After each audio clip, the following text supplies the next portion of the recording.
चलिए लिखिए, निम्नलिखित सेल का ईएमएफ ज्ञात कीजिए। ईएमएफ का मतलब क्या है? विद्युत वाहक बल।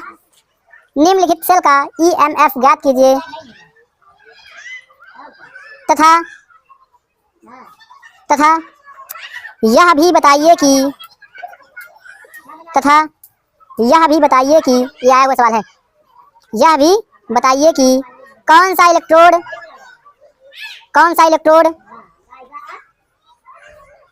धन ध्रुव तथा कौन सा इलेक्ट्रोड ऋण ध्रुव है।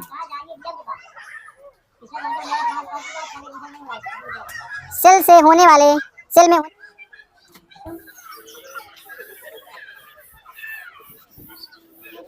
पूरा कंप्लीट सवाल है इसमें। सेल क्या है? सेल अभी तो लिखिए। सेल है एन आई से है Ni+2, उसके बाद Ag+ से Ag बना। ये सेल है क्या? ये सेल है, बोलो। और यहाँ पे एक वैल्यू और दिया है, Ni+2 से ई मानक अवस्था में है। हाँ, मानक अवस्था में। अच्छा, यहाँ पे क्या दिया है? यहाँ पे दिया 0.1 एम। अरे रुक जाओ, पहले लिखने दो। खुद से मजा आता है। 0.1 यहाँ पे दिया है और 0.1 कहाँ पे दिया है? यहाँ पे दिया है। समझ रहे ना? यहाँ पे 1 नहीं है, क्या हो गया? यहाँ पे 0.1 है यहाँ पे। अच्छा, और क्या दिया है? और यहाँ पे E0 दिया है, E0 Ni+2 से। E0 Ni+2 से क्या बात कर रहे हो तुम लोग? अभी समझ नहीं आया क्या? Ni क्या दिया है? ये दिया है -0.35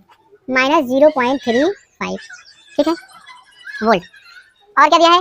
E0 Ag+ से E0 Ag+ से Ag क्या बना है? 0.80 वोल्ट। ये तो भाई और कौन गलत है? चलिए देखिए, ये सवाल थोड़ा सा समझ लीजिए। ये सवाल है, देखिए आप इसे कैसे नोट कर लगेगा। ये देखो, Ni+ से Ni+2 दिया है और Ag+ से Ag दिया है, ठीक है। इसकी जो यहाँ पे जो आंसर है वो क्या? 0.1 है, 0.1 है, 1 नहीं है। और ये क्या है? 0.1 यहाँ पर दिए। मतलब ये किसकी सांद्रता है? Ni+ की सांद्रता। अच्छा, ये क्या? Ag+ की सांद्रता, क्योंकि Ag की सांद्रता क्या होती है? एक ही होती है, उसको मतलब नहीं है, बोलो। और दूसरी बात देखने वाली बात ये है कि वैल्यू यहाँ पे क्या दिया है? मानक अवस्था वाली वैल्यू दिया है। वैल्यू क्या दिया है? मानक अवस्था वाली। देखो E0 दोनों मानक अवस्था वाली वैल्यू दिया है, बस नहीं। और हमको क्या निकालना है? जब ये मानक अवस्था में नहीं है, मतलब कि हमको क्या निकालना है? हमको सीधा E निकालना है। नहीं समझ पाए? क्योंकि ये मानक अवस्था में नहीं है ना, तो मानक अवस्था में नहीं है तो मानक अवस्था का जो ई होता है, मतलब विद्युत वाहक बल, उसे कैसे लिखते हैं? ई सिंपल से। अगर यहाँ पे 1 दिया होता, क्या दिया होता? 1 दिया होता, हम क्या करते? सीधे सीधे इसको जोड़ देते। नहीं समझ पाए? अगर यहाँ पे 1 दिया होता तो सीधे सीधे इसको क्या कर देते? जोड़ देते। क्योंकि यहाँ पे 1 नहीं दिया है, इसका मतलब ये मानक नहीं है। और जब ये मानक नहीं है तो मानक का जो विद्युत वाहक बल भी नहीं आएगा। लेकिन हमको वैल्यू क्या दिया है? हमको मानक अवस्था में वैल्यू दिया है, हम क्या लगाएंगे? नट्स का समीकरण लगाएंगे। तो पहले देखेंगे इसकी सेल क्या है। पहले तो हम देख क्या रहे हैं? हम देख ये रहे हैं कि जो सेल है हमारा वो क्या है? जो सेल है हमारा वो क्या है? विद्युत रासायनिक सेल है, बोलो जी। जो कि इधर वाला क्या होता है? एनोड का काम करता है, लेफ्ट वाला एनोड का काम करता है, और इधर वाला क्या होता है? कैथोड काम करता है, ठीक है। तो हम देखेंगे क्या कहेंगे? तो हम कहेंगे चूंकि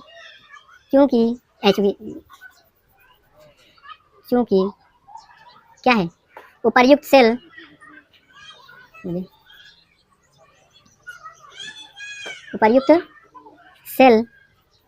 क्या है? विद्युत रासायनिक सेल है, विद्युत रासायनिक है,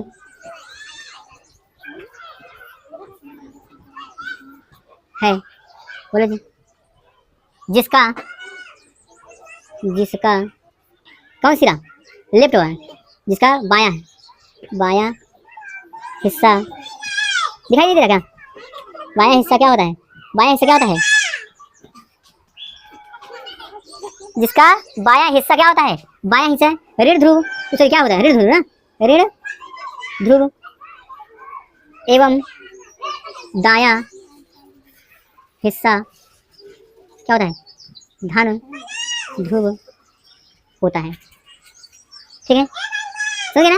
धन ध्रुव होता है। अतः अतः क्या ni से क्या है ni प्लस 2 ये लड़के इधर इधर ni से क्या ni प्लस 2 क्या है, क्या ऋण ध्रुव ना, ऋण ध्रुव तथा क्या Ag प्लस 2 से सॉरी Ag प्लस से Ag क्या है धन ध्रुव होगा। ठीक है, ये क्या हो गया धन और ऋण वाला। ध्यान से सुनिए,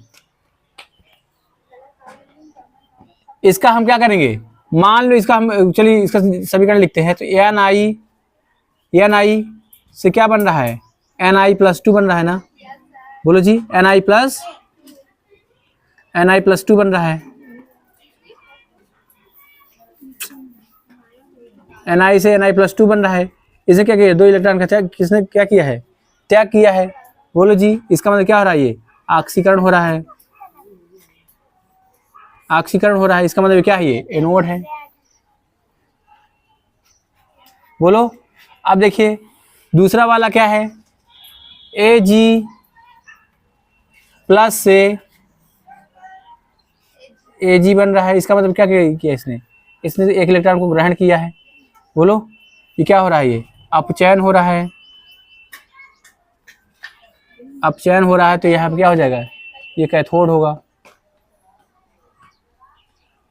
ठीक है, मिलाएंगे अब क्रिया को, जब रिडॉक्स अब क्रिया लिखेंगे तो यहाँ पे क्या करेंगे, 2 से गुणा करेंगे, सब कुछ सेम है यहीं पे। ठीक है, तो क्या हो जाएगा यहाँ पे, ये हो जाएगा Ni plus 2Ag plus 2E plus 2E, फिर क्या है Ni प्लस 2 से क्या बना है Ag 2Ag अब प्लस 2E प्लस 2E क्या हो गया, कैंसिल हो गया। तो ये अब की क्या होगा, ये आपको रिडॉक्स अब क्रिया प्राप्त हुई। ध्यान से सुनिए मेरी बात को ध्यान सुनिए, प्लीज प्लीज प्लीज ध्यान सुनिए। अब देखिए हमको चाहिए Ni सॉरी, अब इसको जो है ई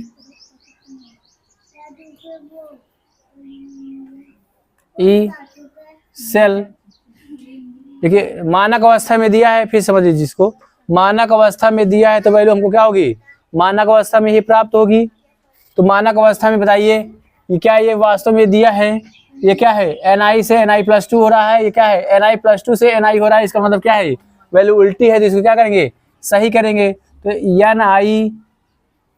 Ni से क्या है Ni प्लस 2। ठीक है, तो क्या हो जाएगा, ये वैल्यू बदल जाएगी, तो हो जाएगा क्या 0.25 वोल्ट।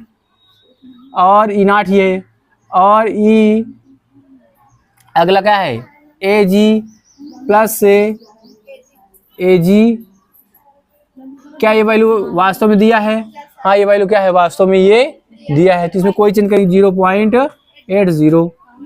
ठीक है, तो E0 निकालेंगे, इसका E0 निकालेंगे, E0 ना, E सेल नॉट, तो क्या हो जाएगा E anode plus E cathode. ठीक है, तो क्या हो जाएगा E सेल नॉट, इसकी वैल्यू क्या है 0.25 और प्लस 0.80।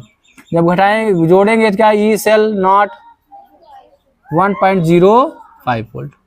अब आप सोच रहे हो कि ये गलत कहाँ से है, तो गलत अभी नहीं है। अब यहाँ पे देखिए, अब इसको लिख लीजिए, इसको लिखिए, लिखा है क्या ये तो लिखा ही है ना, गलती कहाँ से हुई, हट।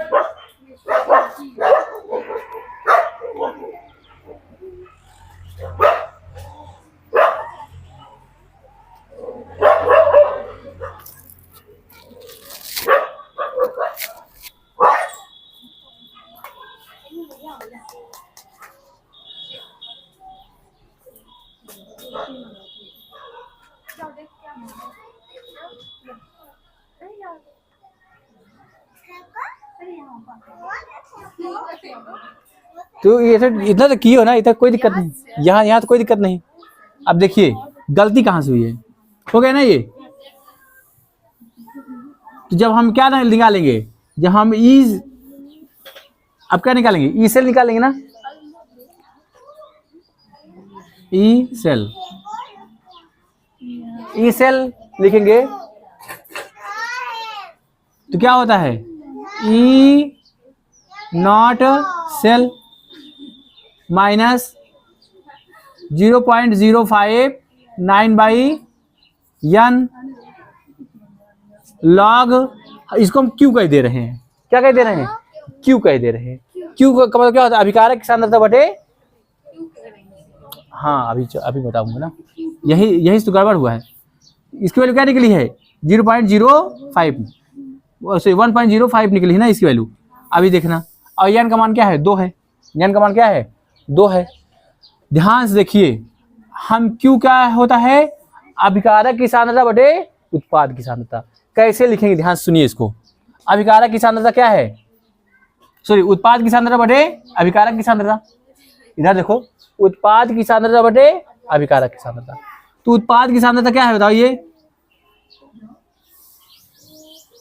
ध्यान सुनिए। मान लो ए है, ए है और प्लस बी है, ठीक है। और ये बना है क्या, सी, कैपिटल सी बना है और डी कैपिटल डी बना है। इसका क्यू निकालने के लिए क्या करते हैं, सुनो इसको भी मैं नहीं बताया हूँ। इसका क्यू निकालने के लिए हम क्या करते हैं, क्यू मतलब क्या, अभिकारक की सांद्रता बटे उत्पाद, सॉरी उत्पाद की सांद्रता बटे अभिकारक की सांद्रता। इसका क्यू निकालने के लिए ये क्या है, इसकी सांद्रता प्लस गुणे इसकी सांद्रता, बोलो जी, ध्यान सुनिए। सी की सांद्रता गुणे डी की सांद्रता, सी की सांद्रता गुणे डी की सांद्रता। ध्यान सुनो, अब इसको देखिए, ये सी क्या है, सी देखो ये जैसे ये है यहाँ पे ना, बोलो जी, देखो यहाँ पे क्या है, मान लो इसके पहले क्या है, कोई गुणा है, तो जो अणुओं की संख्या जो होती है ना, ये क्या हो जाती है, पावर में आ जाती है। क्या हो जाती है, पावर में आ जाती है। इसका मतलब क्या है, पावर सी हो जाएगा, इसकी पावर क्या हो जाएगा, डी हो जाएगा। हाँ इसी बताया रहा हूँ शायद कभी, हाँ। और देखिए इसकी सांद्रता बोलिए, इसकी सांद्रता क्या हो जाएगी, ए की सांद्रता, और इसकी जो है, जो अणुओं की संख्या होती है, मान लो यहाँ पे ये जैसे मान लो ये है, हाँ, तो क्या हो जाएगी, ये क्या हो जाएगी, पावर में आ जाएगी। मतलब कि ए की पावर ए और गुणे पावर बी के लिए क्या हो जाएगा, पावर बी। ये क्यू का मान हो जाएगा, बोलो जी। ऐसे क्यू का मान निकालेंगे तो यहाँ पे देखिए जरा, इसको हटा दूं, हाँ ये क्या है, ये उत्पाद है, बोलो जी, उत्पाद है। तो Ni+2 की पावर कितना रहेगा, देखो यहाँ पे नहीं गुणा है, ये आयन की संख्या है, तो यहाँ पे 2 से गुणा नहीं होगा। अच्छा, पावर 2 में नहीं जाएगी, इंटू Ag है, बोलो जी, Ag क्या है, 2Ag है ना, तो 2 क्या होगा, ये ऊपर चला गया। यार क्या बताएं, सही लोग, मैं थोड़ी पाला। देखो इसको जरा बटे, इधर देखो, इधर देखो, ये क्या है, अभिकारक की सांद्रता। अभिकारक क्या है बताओ, अभिकारक है Ni, बोलो जी, Ni और इंटू Ag प्लस, बोलो जी, यहाँ पे 2Ag है ना, तो यहाँ पे प्लस रहेगा, 2Ag प्लस है ना, तो यहाँ पे क्या आ जाएगा, 2 गुना हो जाएगा। अब आपको पता है कि ठोस की सांद्रता क्या होती है, हमेशा एक होती है। ये ठोस है और ये भी ठोस है, इसकी वैल्यू क्या हो जाएगी, एक, तो कोई इसकी वैल्यू होगी, मतलब कोई बहुत प्रभाव पड़ेगा नहीं इसका। तो Q बराबर क्या हो जाएगा, Q बराबर हो जाएगा Ni+2 की सांद्रता बटे Ag प्लस की पावर 2। नहीं समझ पाए, नहीं समझ आया क्या कहे, हाँ हाँ, तो वही तो बताने के लिए तो ये सब करना पड़ रहा है ना, वही बताने के लिए ये सब करना पड़ रहा है। तो ये आया Q की वैल्यू, ठीक है। अब यहाँ पे क्यू के आसान क्या लिखोगे, इसकी वैल्यू क्या, ठीक है, तो उसकी वैल्यू क्या हो, एक ही हो जानी थी, इसलिए मैं उसको नहीं लिखा हूँ, उसकी वैल्यू एक ही हो जानी थी। ठीक है, आज हालांकि अभी और सवाल आएगा इस तरीके से, बिल्कुल आता है, आता क्यों नहीं है। तो क्या हो जाएगा बताइए, इसकी वैल्यू लिखिए, ई सेल बराबर E naught cell minus 0.059/n log base 10, और क्या रहेगा यहाँ पे, बोलो जी, ni प्लस 2 बटे AG प्लस की पावर 2, ये अंतर है अच्छा इसमें। ठीक है, अब देखिए, अब यहाँ पे लिख दूं क्या, यहाँ पे लिख दो, कोई दिक्कत नहीं है, वहां लिखिए ही ना। अब वैल्यू रखो, ई सेल बराबर E naught cell, E naught cell का वैल्यू कितना है 0.05, दिख रहा है कि नहीं, दिख रहा है, माइनस 0.059/2, 2 इलेक्ट्रॉन क्या हुआ है, आदान प्रदान हुआ 2 मोल इलेक्ट्रॉनों का, लॉग बेस 10। अच्छा ni प्लस की वैल्यू कितनी है 0.1 है, बोलो जी, ni प्लस की वैल्यू कितनी है 0.1 बाई इसकी वैल्यू कितनी है, इसकी भी वैल्यू 0.1 है, 0.1 की पावर 2, बोलो। अच्छा इसको जरा हल करो, 1.05 माइनस ये कितना हो जाएगा बताओ, ये हो जाएगा 0.0295 लॉग एक के सॉरी ये 0.1, और 0.1 का स्क्वायर क्या होता है 0.01 होता है। अरे देखो ये 0.1 गुणे 0.1 कितना होगा 0.01 होगा ना, तो क्या हो जाएगा 0.01 हो जाएगा, बोलो 0.01 हो जाएगा, इसको मैं हटा दे रहा हूं।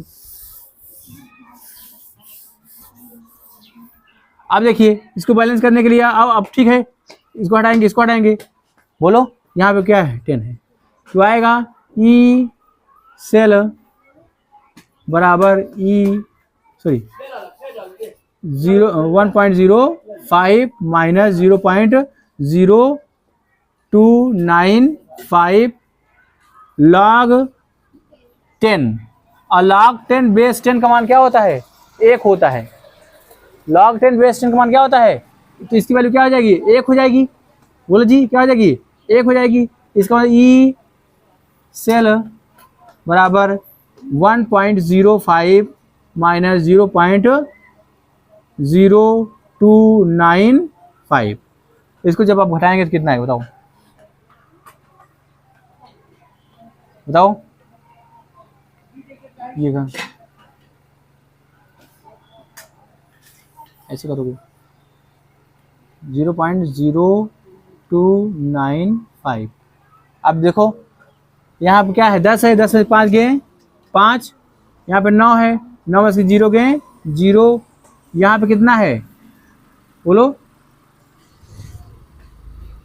तीसरा वाला ये, अच्छा ये क्या है ये 4 है, ये 4 है, 4 में से 2 गए 2, और ये क्या है 0, बोलो 1.0205 वोल्ट, समझ आया कि नहीं है बताओ।